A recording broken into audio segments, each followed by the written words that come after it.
पिछले हफ्ते कोलकाता में ट्रेनी डॉक्टर पर जो अमानवीय अत्याचार, लैंगिक अत्याचार हुआ, उस लैंगिक अत्याचार में उस हैवान ने ऐसा जुल्म और सितम ढाया कि इंसानियत की रूह कांप उठी। और उस ट्रेनी डॉक्टर की उस बलात्कार में, उस लैंगिक अत्याचार में मौत हो गई।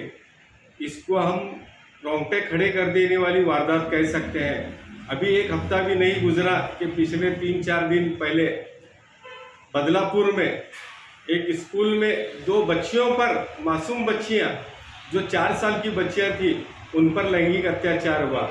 और दोनों ही केस में कोलकाता में संजय राय और बदलापुर में अक्षय शिंदे नामी ये मुलजिम थे।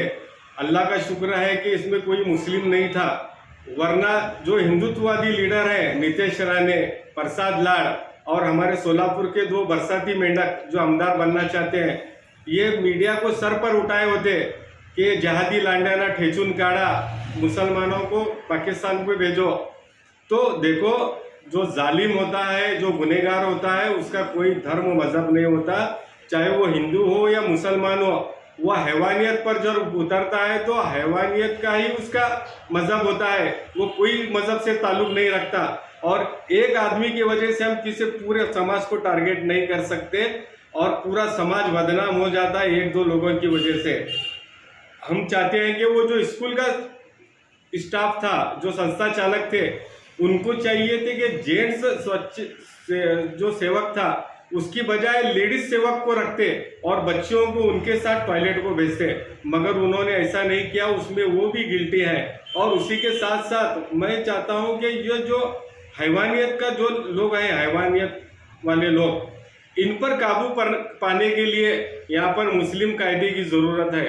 क्योंकि हम देख रहे हैं इतनी वारदातें होने के बाद भी ये बलात्कार और रेप के केस थमने का नाम नहीं ले रहे। अगर मुस्लिम कायदा होता, जो राज ठाकरे साहब ने भी इस पर कहा था कि इस पर मुस्लिम कायदा, शरिया कानून लागू करना चाहिए।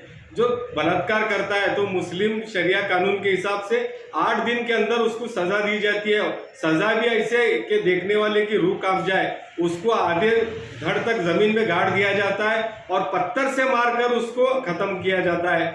ऐसी सजा का प्रावधान होना चाहिए और लोग डर कर बाद में ऐसा काम नहीं करेंगे।